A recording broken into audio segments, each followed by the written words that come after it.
नमस्कार। दैनिक पत्र पत्रिकाको संगालो कार्यक्रम अखबारमा स्वागत छ। म बाबुराम तिमिल सिन्हा। आज मिति 2080 साल जेठ 29 गते सोमबार, अषाढ़ कृष्ण पक्ष नवमी तिथि, तदनुसार जुन 12 सन् 2023, नेपाल सम्मत 1143।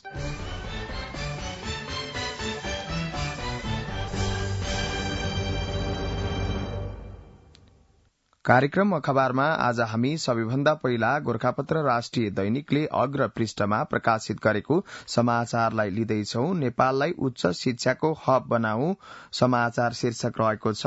प्रधानमन्त्री पुष्पकमल दाहाल प्रचण्डले नेपाललाई इन्जिनियरिङ, चिकित्सा शास्त्र, सूचना एवं डिजिटल प्रविधि, वातावरण विज्ञान आदि विषयमा उच्च शिक्षाको केन्द्र हब बनाउन सरकारको विशेष ध्यान गएको बताउनु भएको छ। काठमाडौँ विश्वविद्यालय केयूको 28औं दीक्षान्त समारोहलाई आइतबार सम्बोधन गर्दै कुलपति समेत रहनुभएका प्रधानमन्त्री प्रचण्डले अहिले मस्यौदा भइरहेको सरकारको वाणिज्य नीतिले समेत शिक्षा सेवालाई निर्यातयोग्य सम्भावनाको क्षेत्रमा पहिचान गरेको बताउनुभयो। नेपाललाई शिक्षाको हब बनाऊ शीर्षकमा आज गोरखापत्र दैनिकले अग्र पृष्ठमा समाचार प्रकाशित गरेको छ।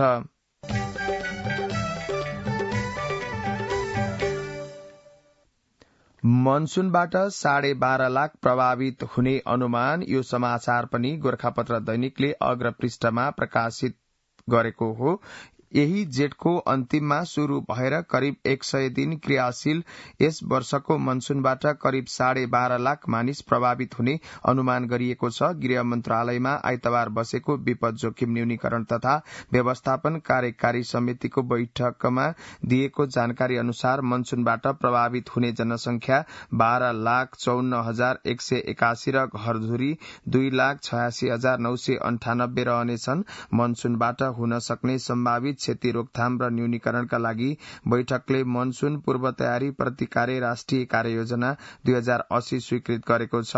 उप प्रधानमन्त्री एवं गृहमन्त्री नारायण काजी श्रेष्ठको अध्यक्षतामा बसेको समितिको 18औं बैठकले कार्ययोजना स्वीकृत गरेको हो। उक्त कार्ययोजनामा मनसूनजन्य जोखिमको अवस्था विश्लेषण तथा प्रभाव आकलन गरी विभिन्न मन्त्रालय तथा विषयगत क्षेत्र, निजी क्षेत्र, सरकारी तथा गैर सरकारी संस्थाहरूको जिम्मेवारी तोकिनुका साथै खोज, उद्धार तथा राहत सामग्रीको मौजातीको विवरण समेटिएको छ। उप प्रधान तथा गृहमन्त्री श्रेष्ठले उपलब्ध साधन स्रोतको अधिकतम प्रयोग गरेर कार्यान्वयनमा सक्रियताका साथ सहयोग गर्ने प्रतिबद्धता जनाउनुभयो। मनसूनबाट 12.5 लाख प्रभावित हुने अनुमान, प्रतिकार्य राष्ट्रिय योजना तयार शीर्षकमा गोरखापत्र दैनिकले अग्र पृष्ठमा प्रकाशित गरेको समाचार हो। यो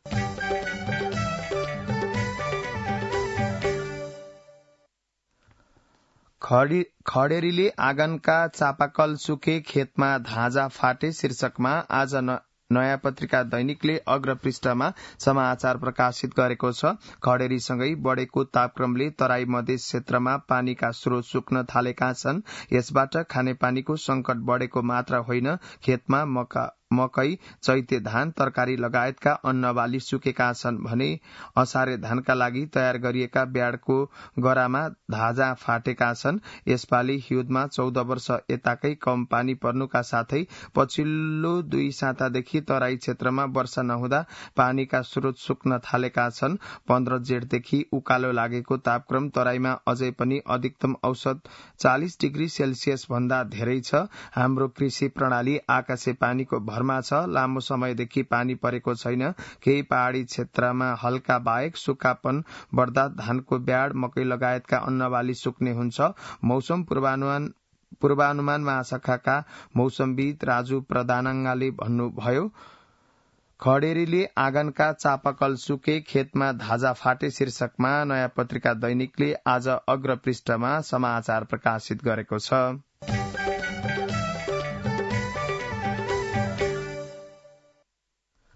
नजिकिँदै देउवा र कोइराला, कान्तिपुर दैनिकले अग्र पृष्ठमा प्रकाशित गरेको समाचार हो। यो कार्यक्रम अखबारमा अब हामी यसै प्रसंगलाई जोड्दैछौ।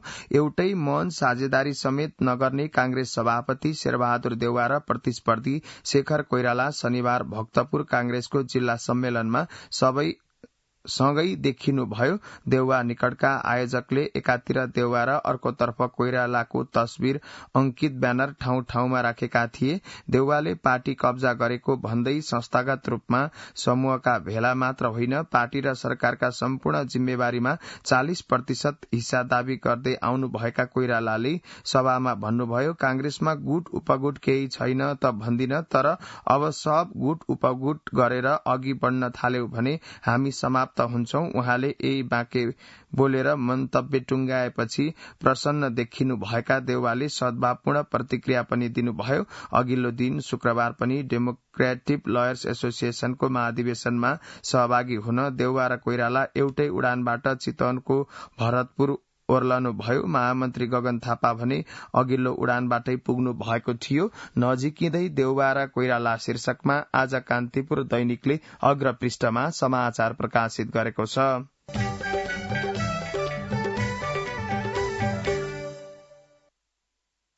कांग्रेसमा अर्ली महाधिवेशन कति सम्भव, नयाँ पत्रिका दैनिकले भित्री पृष्ठमा समाचार प्रकाशित गरेको छ। प्रमुख सत्तारूढ़ दलभित्रको असन्तुष्ट समूहले अर्ली महाधिवेशनमा जाने र सभापति शेरबहादुर देउवाको विकल्पमा नेतृत्व लिने दाउमा लागेको छ। तर विधान र अहिलेको शक्ति सन्तुलनले कांग्रेसको अर्ली महाधिवेशनतर्फ उन्मुख गराउन सहज भने छैन। महामन्त्रीद्वय गगन थापा र विश्वप्रकाश शर्माले अर्ली महाधिवेशनका लागि दबाव बढ़ाउने रणनीति लिन थाल्नु भएको छ। सभापति देउवाको कार्यशैलीलाई लिएर सार्वजनिक रूपमा आलोचनामा उत्रनु भएका महामन्त्रीद्वयले आन्तरिक रूपमा अर्ली महाधिवेशनसम्मको गृह कार्य गर्नु भएको हो। महामन्त्रीद्वयले केन्द्रीय समिति बैठक आह्वान गर्न सभापति देउवालाई दबाव दिने र पार्टीका आन्तरिक विषय जोड़तोड़का साथ उठाउने तयारी गरिरहनु भएको छ। कांग्रेसमा अर्ली महाधिवेशन कति सम्भव, नयाँ पत्रिका दैनिकले खबर प्रकाशित गरेको छ।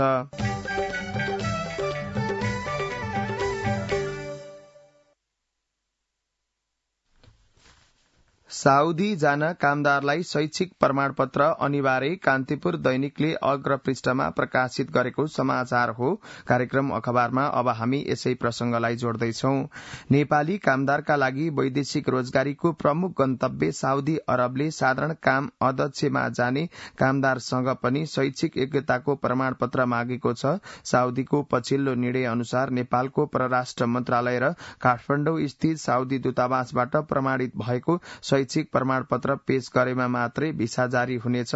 प्रमाणित शैक्षिक योग्यता नभएमा सोमबारदेखि भिसा नदिने साउदी दूतावासले सूचना जारी गरेको छ। साउदीको यो नीतिले कामदारमाथि शैक्षिक प्रमाणपत्र जुटाउनै पर्ने झन्झट थपिएको छ। शैक्षिक प्रमाणपत्र प्रमाणित गर्न नसक्ने कामदारले अब लेबर काम गर्न पनि साउदी जान नपाउने भएका छन्। गत आर्थिक वर्षमा खाड़ी मुलुकमा 2,90,039 गएका मध्ये साउदी अरब जाने मात्रै 1,25,237 जना थिए। वैदेशिक रोजगार विभागका अनुसार साउदी सहित खाड़ी देशमा अदक्ष कामदार जाने कामदारको बाहुल्यता छ। श्रम रोजगार तथा सामाजिक सुरक्षा मन्त्रालयको प्रतिवेदन 2022 अनुसार खाड़ी जाने कामदार मध्ये व्यावसायिक भिसामा 0.08, उच्च दक्ष 0.006, दक्ष 35.5, अर्धदक्ष 6.9 र अध्यक्ष काममा 57.6% थिए। साउदी जान कामदारलाई शैक्षिक प्रमाणपत्र अनिवार्य शीर्षकमा आज कान्तिपुर दैनिकले अग्रपृष्ठमा खबर प्रकाशित गरेको छ।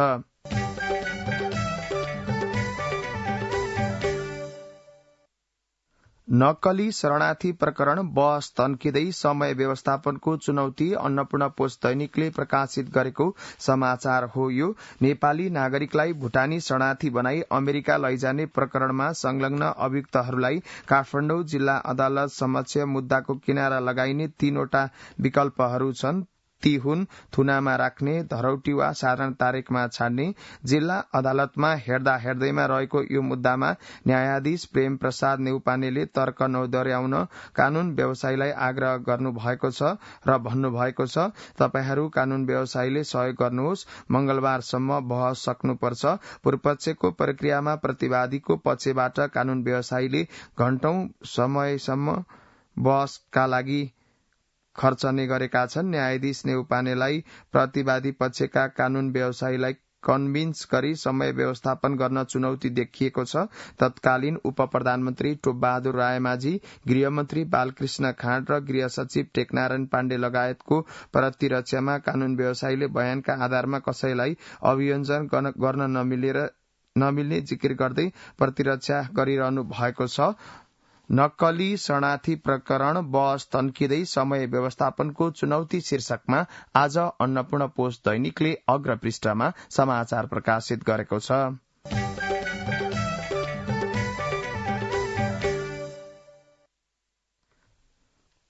कोशीमा सत्ताको खिचातानी अल्पमत सरकारको अध्यादेशबाट बजेट शीर्षकमा आज नेपाल समाचार पत्रले अग्र पृष्ठमा खबर प्रकाशित गरेको छ।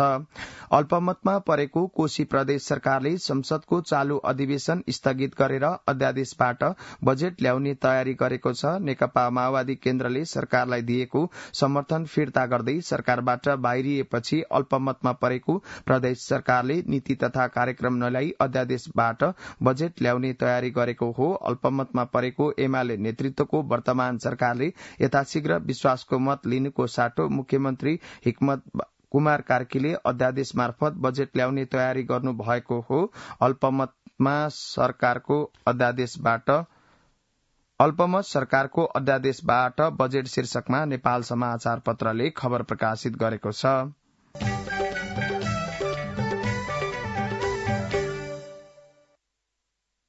विज्ञ र कर्मचारीबाटै दाताको अरबौं रकम मनोमानी रूपमा खर्च, नागरिक दैनिकले भित्री पृष्ठमा समाचार प्रकाशित गरेको छ। प्रदेश र स्थानीय तहका जनप्रतिनिधि र कर्मचारीको क्षमता वृद्धिका लागि 4 वर्ष अगाडिदेखि सरकारबाट सञ्चालित प्रदेश तथा स्थानीय सरकार सहयोगको 15 अर्ब रूपियाँ लगानी कर्मचारी र विज्ञले मनोमानी रूपमा खर्च गरेको पाइएको छ। दाताको मोटो रकम खर्च भए पनि त्यसले नतिजा दिन भने सकेको छैन। यूएनडीपी, EU, नर्वेजियन सरकार, स्विजरल्याण्ड, बेलायत सरकार गरी 5 वटा विकास साझेदारको सहयोगमा सञ्चालित कार्यक्रम यही असारमा समाप्त हुँदै गर्दा यसको औचित्य र प्रभावकारितामाथि प्रश्न उठेको हो। 4 वर्षे अवधिमा अरबौं बजेट खर्च भइसक्दा पनि लय समात्न नसकेको उक्त कार्यक्रमको समीक्षापछि मन्त्रालयले फेरि ठूलो लगानीका साथ अगाडि बढ़ाउने निचोडमा पुगेको छ। जनशक्ति र जनप्रतिनिधिको क्षमता विकास तथा सेवा प्रवाहमा लक्षित उक्त कार्यक्रमले ती कुरा नभेट्टाउँदा कार्यक्रमको औचित्यमाथि प्रश्न उठेको छ। 15 अर्ब रूपियाँको परियोजना मध्ये पहिले जम्मा 34% मात्र खर्च भएको छ। परियोजना कार्यक्रम खर्च जम्मा 13% रहँदा प्रशासनिक खर्च 20% बढ़ी देखिएको छ। परियोजनाको कार्यक्रमतर्फ भन्दा प्रशासनिक खर्च उच्च देखिएको छ। विज्ञ र कर्मचारीबाटै दाताको अरबौं रकम मनोमानी रूपमा खर्च शीर्षकमा आज नागरिक दैनिकले भित्री पृष्ठमा समाचार प्रकाशित गरेको छ।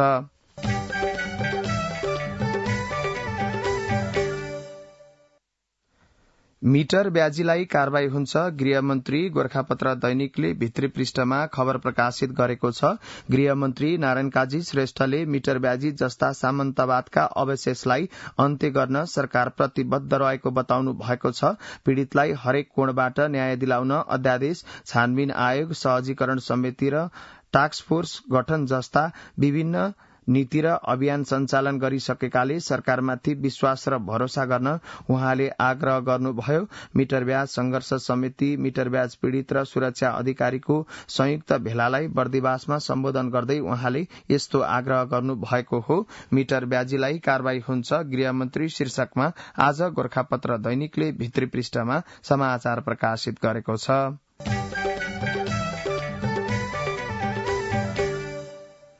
कार्यक्रम अखबारमा अब केही बेर विज्ञापन र सन्देश। सुन त, भोलिको मिटिङको लागि सबैलाई फोन गर्यो? छैन सर, मेरो मोबाइलमा ब्यालेन्स नै थिएन। अलि पछि गर्छु ल्यान्डलाइनबाट। ल हेर, मोबाइलमा ब्यालेन्स छैन भनेर हुन्छ? तिमीलाई थाहा छैन यस कार्यालयले नेपाल टेलिकमको कर्पोरेट युजर ग्रुप अर्थात CUG सेवा लिएको छ। तिम्रो नम्बरलाई पनि CUG मा सहभागी गराउन।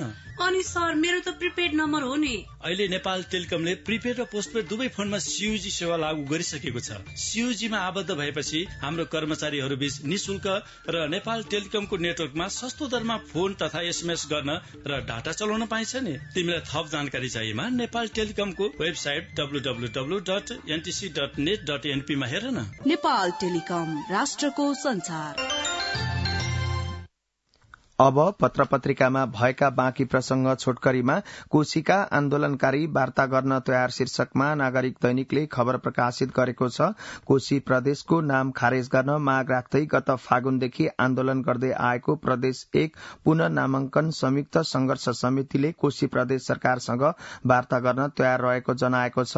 आन्दोलनरत पहिचान पक्षधरहरूले आइतबार काठमाडौँमा पत्रकार सम्मेलन गरी सरकारले आन्दोलनकारीसँग वार्ता गर्ने घोषणा गरे पनि सरकारबाट अहिलेसम्म आधिकारिक पत्र नपाएको बताए। प्रदेश सरकारबाट आधिकारिक पत्र आएमा आफूहरू वार्ता गर्न तयार रहेको आन्दोलनको अगुवाई गरिरहनु भएका प्रेम एकतेनले बताउनुभयो। तर वार्ताको पहिलो एजेण्डा प्रदेश सरकारको नाम खारेजी हुनुपर्छ, यो मुद्दामा हामी अलिकति पनि तलमाथि हुँदैनौं उहाँले भन्नुभयो। कोशीका आन्दोलनकारी वार्ता गर्न तयार शीर्षकमा आज नागरिक दैनिकले समाचार प्रकाशित गरेको छ।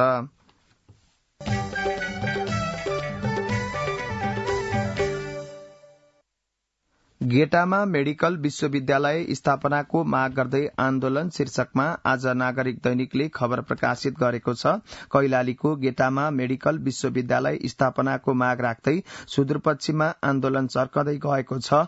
एक सातादेखि सड़क बहस प्रदर्शन चक्काजाम धरना लगायतका संघर्षको कार्यक्रम गर्दै आएको शहीद दशरथ चन्द राष्ट्रिय स्वास्थ्य विज्ञान प्रतिष्ठान विश्वविद्यालय स्थापनार्थ संघर्ष समितिले आइतबार सुदूरपश्चिममा आम हड़ताल गरेको छ।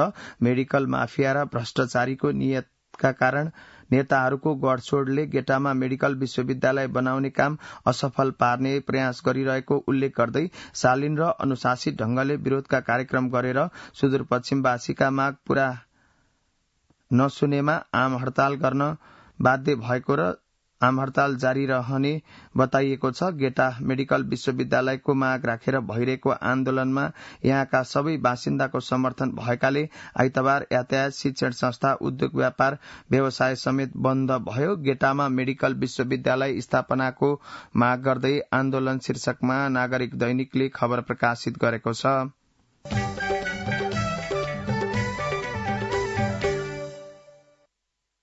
सुके निकुञ्जका ताल गोरखापत्र दैनिकको समाचार हो।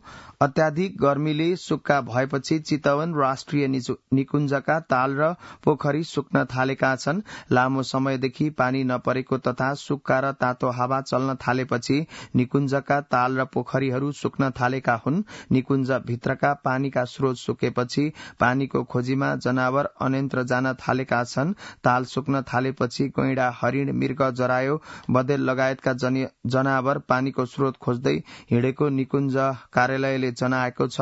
सुके निकुञ्जका ताल शीर्षकमा आज गोरखापत्र दैनिकले समाचार प्रकाशित गरेको छ।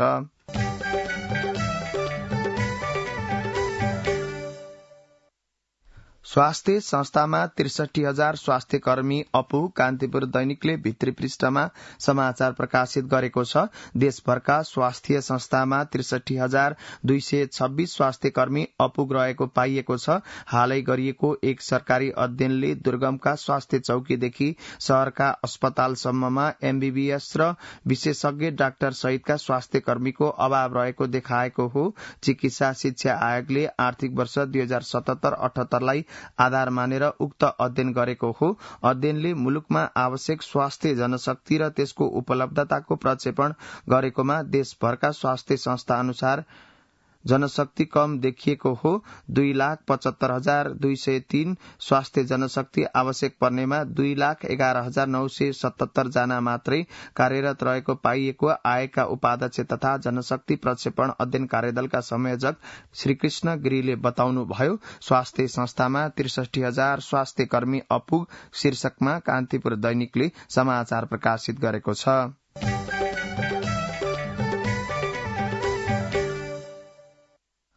अब विभिन्न पत्र पत्रिकामा भएका आर्थिक प्रसंगहरू छोटकरीमा एमसीसी कार्यान्वयनमा जग्गा प्राप्ति बाधक नयाँ पत्रिका दैनिकले समाचार प्रकाशित गरेको छ। शुरू गरेको 5 वर्षमा सम्पन्न गर्नै पर्ने मिलेनियम च्यालेन्ज कर्पोरेशन एमसीसी अनुदान अन्तर्गतको प्रसारण लाइन समयमै बनाउन जग्गा प्राप्ति बाधक हुने संकेत देखिएको छ। परियोजना कार्यान्वयन हुने मिति नजिकिँदै गर्दा समेत प्रसारण लाइनलाई चाहिने जग्गा प्राप्तिको काम निकै पछि परेको छ। 10 जिल्लामा जग्गा अधिकरण गर्नुपर्नेमा एउटामा मात्रै प्रक्रिया शुरू भएको छ भने 9 जिल्लामा प्रारम्भिक प्रक्रिया मात्रै शुरू गरिएको छ। एमसीसी कार्यान्वयनमा जग्गा प्राप्ति बाधक शीर्षकमा नयाँ पत्रिका दैनिकले समाचार प्रकाशित गरेको छ।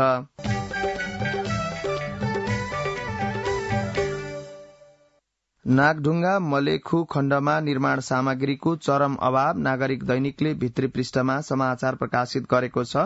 संघीय सरकारको उच्च प्राथमिकतामा रहेको नागढुङ्गा नौबिसे मलेखु सड़क खण्डले कच्चा सामग्रीको चर्को अभाव सामना गरिरहेको छ। संघीय सरकारले राजमार्गको नागढुङ्गा नौबिसे मलेखु खण्डको 56 किलोमिटर सामरिक सड़क कनेक्टिभिटी तथा व्यापार सुधार आयोजना अन्तर्गत स्तरोन्नतिको काम अघि बढ़ाउँदै आइरहेको छ। अहिले थार्के गाउँपालिका र स्थानीयवासीको अवरोधका कारणले निर्माण कम्पनीले थाक्रे गाउँपालिकामा बस्ने आग्रह खोला खानीबाट निर्माण सामग्री उत्खनन गर्न पाइरहेको छैन। नागढुङ्गा मुगलिन सड़क योजना पूर्वी खण्ड गजुरीका योजना प्रमुख ईश्वर बहादुर रिजालले तोकिएको आग्रह खोला खानीबाट निर्माण सामग्री उत्खनन गर्न नपाए सड़क निर्माणको काम प्रभावित हुने बताउनुभयो। नागढुङ्गा मलेखु खण्डमा निर्माण सामग्रीको चरम अभाव शीर्षकमा नागरिक दैनिकले समाचार प्रकाशित गरेको छ।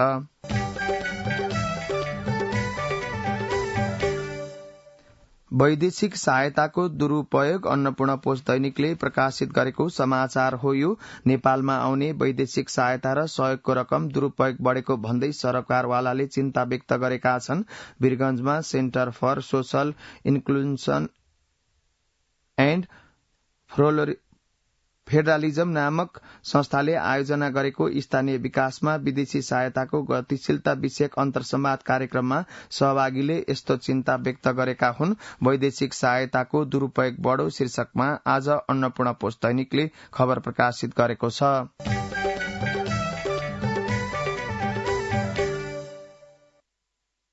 रोकिएन ठूला भन्सार नाकामा चोरी पैठारी शीर्षकमा कारोबार दैनिकले अग्रपृष्ठमा समाचार प्रकाशित गरेको छ। रूपन्देहीको सिद्धार्थनगर नगरपालिका 1 आँप बगैँचा इलाकाबाट सशस्त्र प्रहरीले 22,30,000 रूपियाँ बराबरका electric cigarette, electric items, motor parts लगता कपड़ा बरामद गरो। जेठ 18 मा धनुषाको जनकपुर धाम उपमहानगरपालिका 20 स्थित देवपुरा र पैठा इलाकाबाट सशस्त्र प्रहरीले 15,54,000 रूपियाँ बराबरका चोरी पैठारीका ल्याएका जुत्ता सहितका पिकअप गाड़ी नियन्त्रणमा लियो। मुलुकका विभिन्न भागबाट भन्सार छलेर माल सामान चोरी पैठारी भएका यी केही प्रतिनिधि उदाहरण मात्र हुन्। सरकारले चोरी पैठारी नियन्त्रण गरिएको भन्दै आए पनि भन्सार छलीका सामानलाई दिनौ बरामद भएका घटनाले अवैध व्यापार नरोकिएको प्रश्न पारेको छ। रोकिएन ठूला भन्सार नाकामा चोरी पैठारी शीर्षकमा कारोबार दैनिकले अग्रपृष्ठमा समाचार प्रकाशित गरेको छ।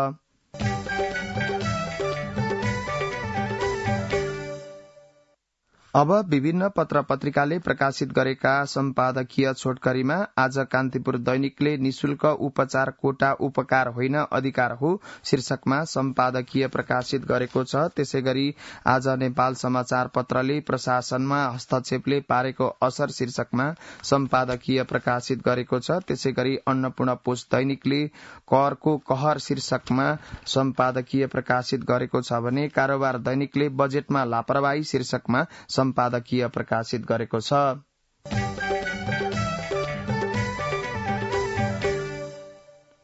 पत्र पत्रिकामा प्रकाशित यिनै प्रसंगहरूसँगै कार्यक्रम अखबारको निर्धारित समय सकिसकेको छ। प्रविधिमा साथ दिनुहुने शंकर भण्डारीलाई धन्यवाद। यसपछि कार्यक्रम अन्तर्संवाद सुन्न सक्नुहुनेछ। हवस् त, नमस्कार।